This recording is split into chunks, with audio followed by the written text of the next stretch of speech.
and the right figure. And that's an important issue. Tushka, you have to know who owned and who started owning this. It's an investor, one investor out of Egypt. And it is not Egyptians in Egypt. So the planning and thinking was difficult, was different. Totally different. Yeah. Totally different. Observing, you want to get the water, you have to lift it 100 meters up high in Tushka. There, no, they are using the new high-tech. What's this? You have 20 billion cubic meter of sewage water are retreated and re-pushed back again to agriculture in that area. They have wells, they have digged well. Most of the water is from well, and this water is more pure than can anybody think. But we are saving waters, whether it's coming from groundwater, the groundwater, or coming from the surface, which is it's the Nile, or coming from the sewage. So we are making use of all type of waters, because every type of agriculture thing has a different way of irrigation. So this is how this is why I say that study of that project was totally different than this one. This one is a one-man show, which means the investor who came over here, he just did, let's say, 100 acres or 1,000 acres, even so, and the rest was not even continued. Could be some problems belongs to our government, but if he was really insisting to continue the project, he would go and raise this case to the president himself and ask him. While the president today, he raised the value of the land and pushed it directly to the new generations. And he asked them, I know bureaucratic in the government, but I'm willing to support you to have your right in doing your future. This is a big sentence. You should think about it. Why did he mention this? We knew that we do have some uneducated people who doesn't know the better for their country, and they do only a small margin of benefit for themselves. But this is being cut off because the president thought about it and he recognized this, and I want these kids to look for the future, for an open vision, a great vision for your future, for your life. This will eliminate, number one, the age of marriage. Your age of marriage in Egypt have been increased. We used to, in our time, when the girl is above 20, she's really, time is over. Today it's 35 easily. But we need to reduce this back again. Why? Because we want to have the host of a small family, young family, taking care of each other, and then raise their children in the right manner. We don't want kids to be on the road for the sake of somebody takes them and involve them in different acts which involve with the negative results on the government. Why? Because he doesn't have a job. He doesn't think there is no future for him. So by, let's say, maybe $100, he can do whatever anyone wants to destroy Egypt. He can do it.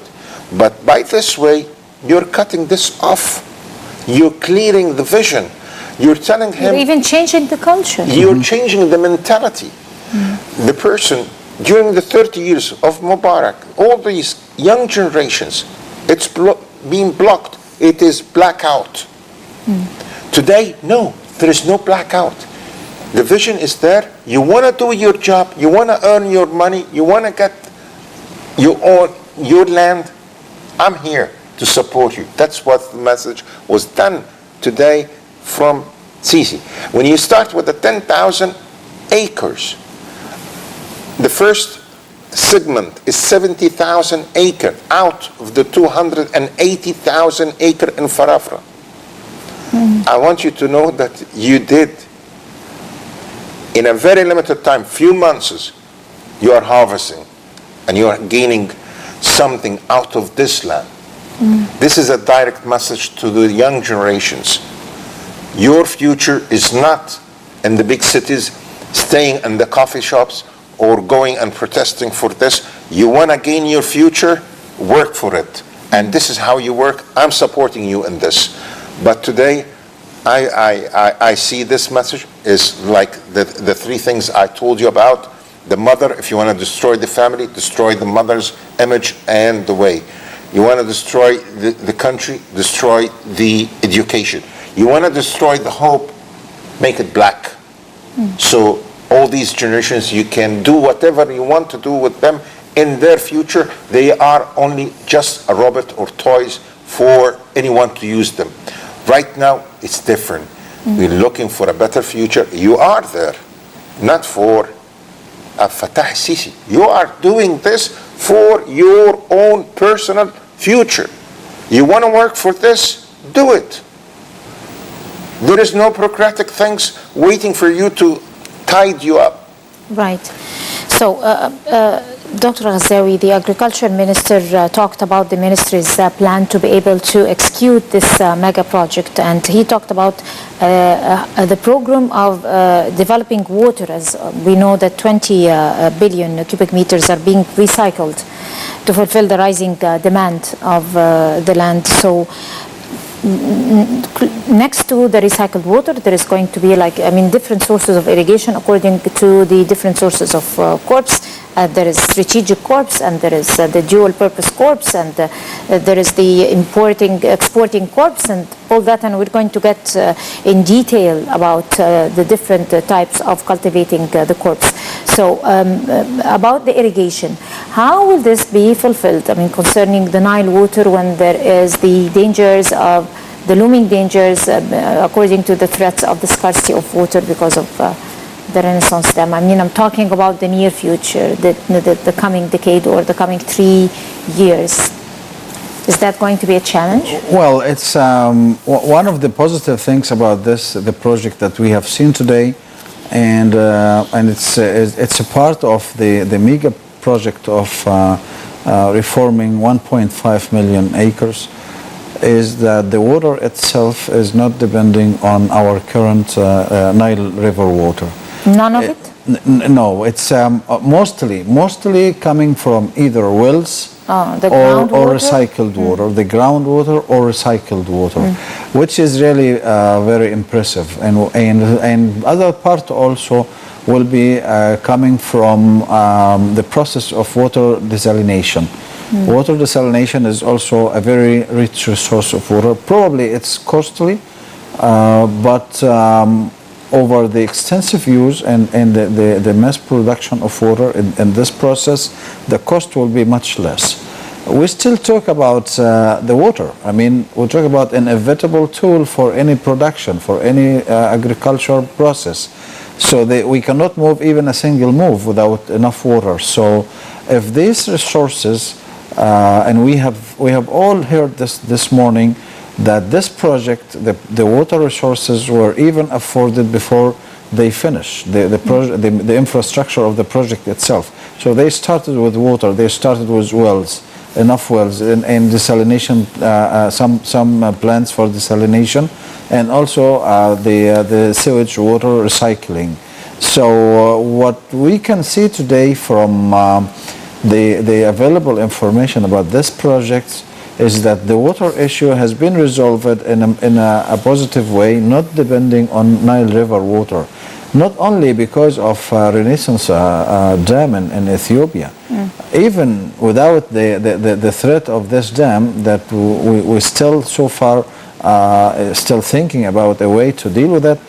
Even if we are 100% sure about the availability of the Nile River water that we have today, you have another challenge that we have this, the continuous increasing of population in Egypt and the continuous decreasing of the share of each individual from water annually, on an annual basis. So we have been even, we have entered into down the or under the poverty line of water supplies or water consumption universally, which is about 1,000 cubic meter per person annually. So we are less today than 650 cubic meter per person, more or less 50% of the international average. So we already, without even the Renaissance Dam, we have problems in water supplies in Egypt to suffice the personal use for our normal life and to suffice agriculture and other things. So the thinking about other resources is really a must. And I think that they have this issue very clear and they are dealing with it in a very professional way. What we have witnessed today very much giving an indication that all these issues have been planned scientifically in a good way, which is really positive.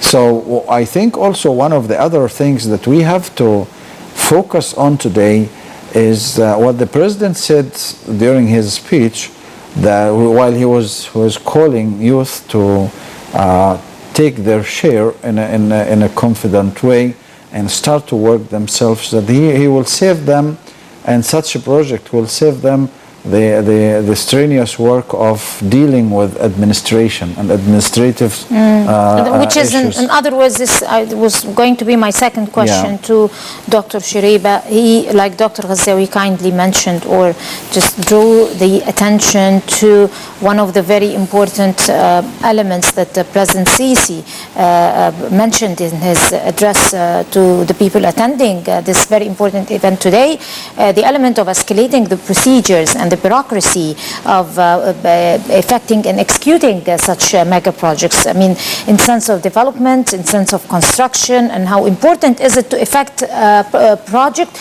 that usually would take 15 years and cost 80 million in only 3 years, according to his words, echoing what President Sisi said.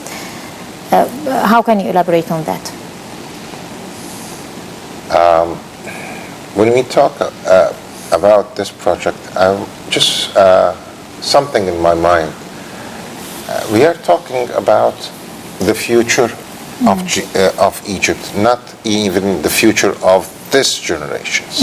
So you're talking about a better way of economy. One of the things which I was surprised when I always come to Egypt and see what's going on there.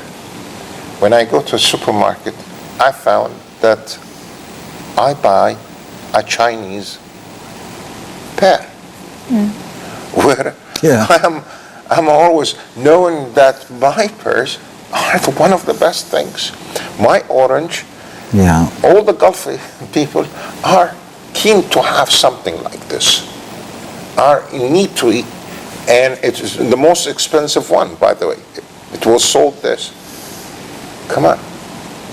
What's happening to us today?